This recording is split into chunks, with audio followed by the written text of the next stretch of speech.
You know what the average attendance is when Caitlin Clark plays home or the road? What? 15,300. Wow. Okay. Everybody loves a winner, and tonight the Atlanta Dream set the record for the biggest crowd to watch a WNBA game in Georgia history. Pretty exciting. One of the big reasons fans flock to State Farm Arena is, of course, the Caitlin Clark effect. Speaking of freak athletes, Caitlin Clark effect has now hit the WNBA. It has been announced today. But the best basketball of the weekend, the best player in America, the best shooter in America, Caitlin Clark. Caitlin Clark's increasing dominance and nationwide influence have sparked nonstop conversations, with many observers now placing her on the same trajectory and cultural impact level once associated with LeBron James. The one thing that I love that she's bringing to her sport, more people want to. Analysts made this comparison after noting Clark's elite finishing near the rim. With a remarkable 62.7% field goal rate inside 5 feet, she now ranks as the most efficient guard in two-point scoring, highlighting her complete versatility as both a perimeter threat and interior finisher. There's no hyperbole here. Watch her play. She plays at a high level, highly skilled. She's the best passer in America, and she's the best shooter. Her finishing ability near the basket rivals the league's dominant bigs, showcasing elite strength, precise touch, and consistency that puts her in the same conversation as top interior scorers. I saw somebody break down the release time, which is pretty much identical to mine. And then her just confidence, you can't help but watch when she plays, where she's shooting from, the range, the confidence, the flair. Like, she's a performer. Crazy though, just because her shot is like that, it's at that level. If you really watch, like, her floor game is as impressive. So it's kind of the total package. On the fringe of breaking that record, and the amount of attention that she has gained over the course of these last couple of years. Every building she goes into, there's a different energy. Like, it's great for her, great for women's basketball. Following the Olympic break, she's consistently excelled at getting downhill and converting at the basket, becoming a major offensive weapon for the Indiana Fever with her improved finishing ability.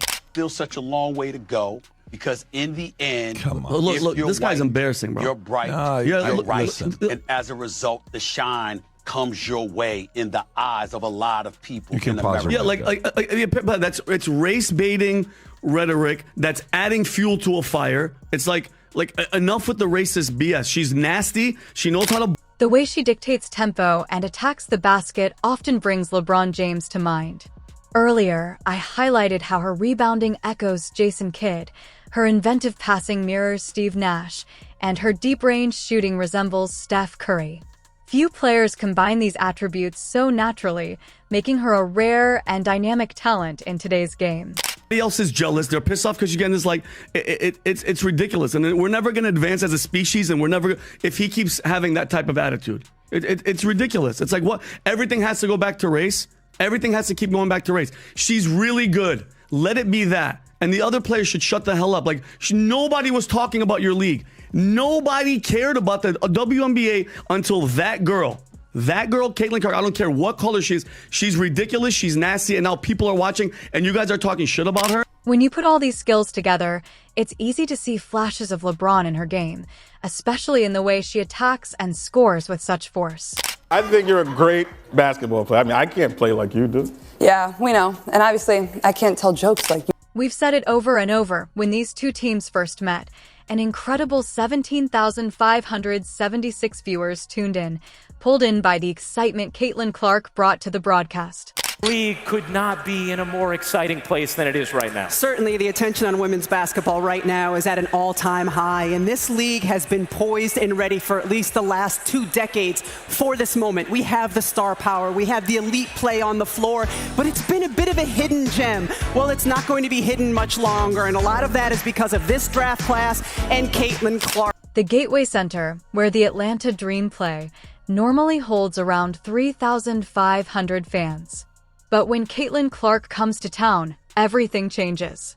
Just recently, in a matchup against the Phoenix Mercury, a team led by one of the most iconic figures in women's basketball over the past 2 decades, only about 3,200 spectators showed up.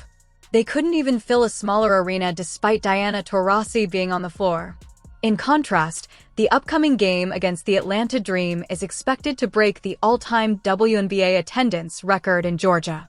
Demand has skyrocketed so much that the arena is preparing to offer standing room-only tickets just to fit everyone eager to witness the moment. The Dream have gone all in on promotion, pushing the event heavily across social media with a bold message: "We walk among legends. This is where we make history." They're pulling out every stop to ensure the game becomes an unforgettable milestone, even producing a high-energy hype video to build excitement and get fans ready for a historic night. He said there's been a robust conversation around the Final Four. I don't know what's bigger than robust, but it got even bigger this season. It's robustier this year. And how do we play? How do we build off of last year? More talent, more eyes on the game, more bodies here at the draft to cheer and celebrate this draft class. It's gotten better and better. So how many fans are expected this time? Could the crowd hit 17,700 again? Or even push toward 18,000 for this Atlanta Dream matchup? That's the power of the Caitlin Clark effect. Their previous meeting drew an incredible 17,575 people, proving just how massive her impact truly is. From Canada to Saskatchewan, Canada. That's a long walk. We drove 23 hours. Whoa, hold on a second. 2C, I'm going to guess. Let me guess. What draws fans to Caitlin Clark isn't only her skill or how she boosts everyone around her, it's her sheer star power. Are you watching tonight for Caitlin Clark? The spotlight she attracts is astonishing, and her fan base now spans countries across the globe. That 36 of 40 Indiana Fever games will be nationally broadcast next year. Last year, the Indiana Fever had one game nationally televised. Next year, 36 of 40, let's get her on TV. The Indiana Fever have become the can't-miss event of the season. This game is being billed as the biggest matchup yet. Caitlin Clark has a talent for captivating fans and elevating women's basketball. When she's in town, tickets sell out fast, just like a Yankees or Lakers game. Talking with Sue Bird, I think she uses a great word to describe what it's like watching Caitlin. And she says, it's thrilling. We know she's great. We know she's captivated the country. Why? What about Caitlin makes her so captivating? Caitlin Clark is different from any other player we have ever seen in the women's game, and it starts with the distance with which she shoots the basketball. We've never seen a player shoot from that deep range with that kind of... Whenever Caitlin Clark arrives, the Dream shift the game from their smaller arena to a bigger venue, making sure fans know about it. They fully understand the buzz she brings and are soaking in all the excitement leading up to her appearance. I like her attitude. I think she's got good sportsmanship. She lets things roll off of her. She's just an all-around great player, and the logo threes. I think she's done a lot, and working with the group that she's with just brought a lot to the WNBA. The Dream's promotion efforts are relentless. Whenever Caitlin Clark comes to town, I hope other teams follow their example and actively market their games to build excitement and draw fans. Yeah, it was great. Honestly, it was a lot of fun. I thought we came in here and we competed hard. That was the thing. Like, we knew they were going to want to win, so we came out with the same mindset of wanting to win. I think we were down 2 at halftime, and I thought we started the third quarter really strong, and that's what kind of set the tone for that whole second half. And then never hurts when Enrique gets really hot like that. It's just kind of like give her the ball and let her do her thing. Even before the game begins, it's already being announced as a sellout. Every seat is taken. So, if you thought you could stroll in and snag a comfortable spot, think again. The only option left is standing room tickets, more typical of a Major League Baseball crowd than a basketball game. Now the question is, how will the Indiana Fever perform? They can't afford another sluggish start like last time. If Nalissa Smith catches fire, fantastic, but if not, adjustments are needed. The same applies to Kelsey Mitchell. Each game matters, especially as the WNBA season heads toward its final stretch. If the Fever can shoot 35% from 3 while holding the opponent to 25%, a win should follow. But a slow start and missed shots could change everything. Aaliyah Boston and Kelsey Mitchell will need to find their rhythm, and it will be fascinating to see how Coach Christie manages rotations. Will there be more Dantas or fewer Tammy minutes? The top lineup must be on the court because this is a monumental night, with the CC Tour arriving in Atlanta. What about Erica Wheeler, a former Dream player? Will she get minutes? How much action will Lexi see? Some context. The Indiana Fever currently have the highest average attendance over 29 WNBA games, while the Atlanta Dream sit at the bottom. Yet both teams are poised to set a record for the largest WNBA crowd ever in Georgia. As Angel Reed said, if drawing a crowd were easy, it would have been done already.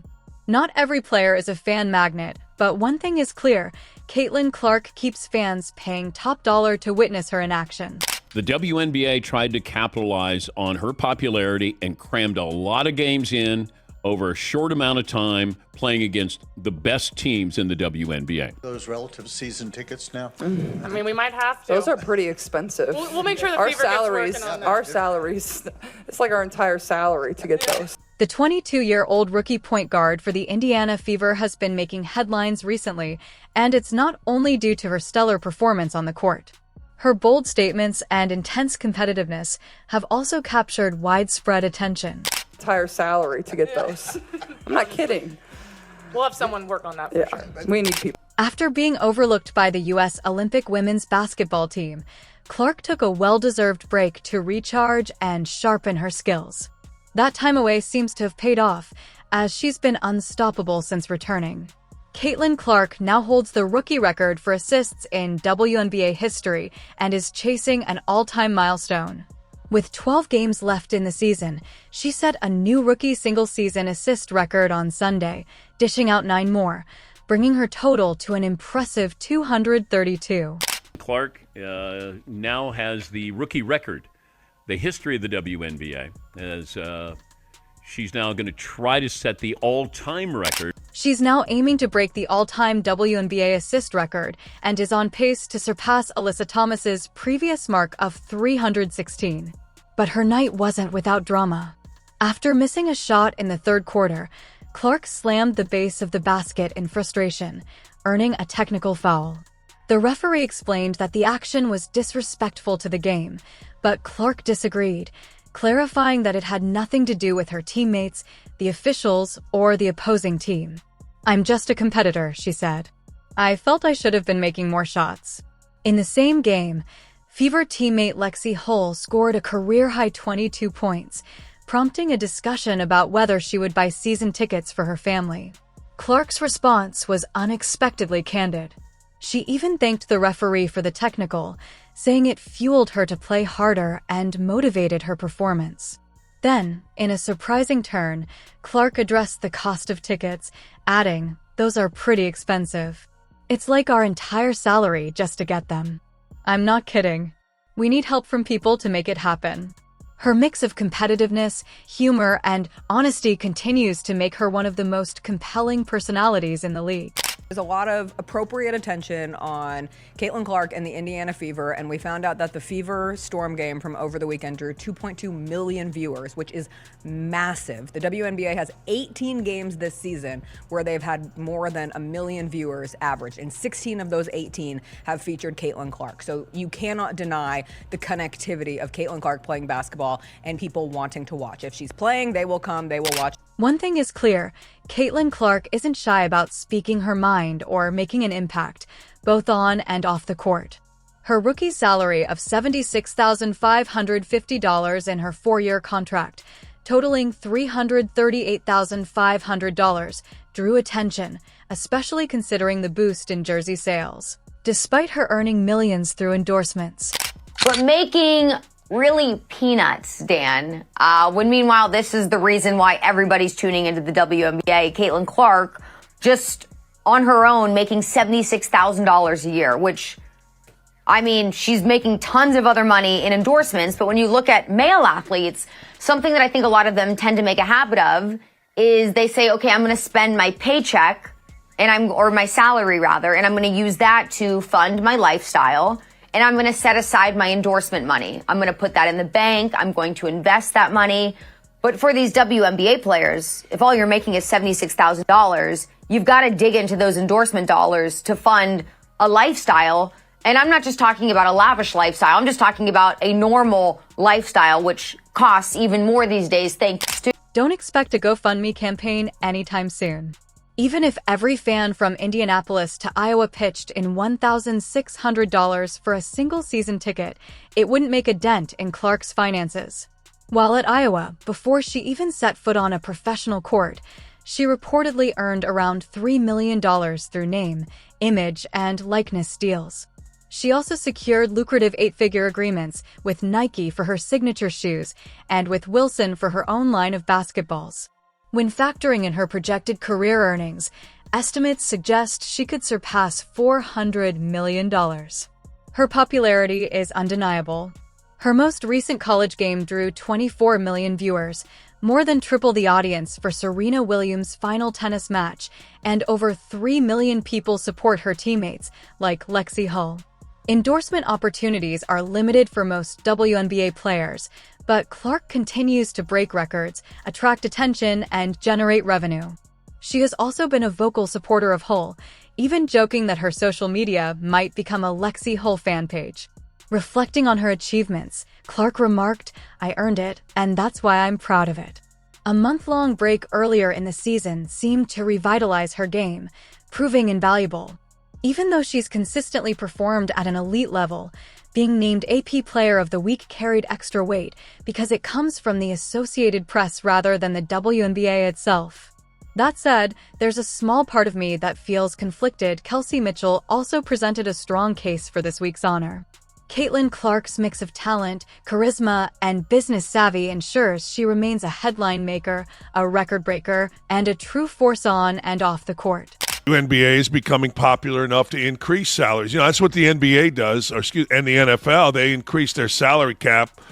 One of the things that's interesting, the financials of the Indiana Fever, I don't know if you saw this, but there's a 1,193% increase in jersey sales with the Indiana Fever because The Fever are the only team this season with multiple Player of the Week honorees.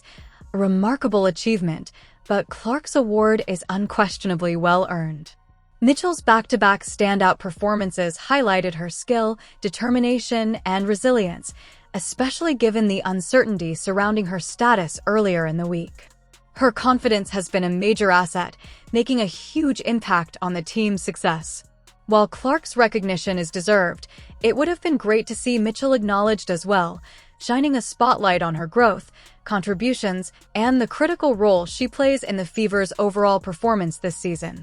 You're going to continue to see, like 2,000, this is a big deal in Indiana, 225% increase in corporate partnerships.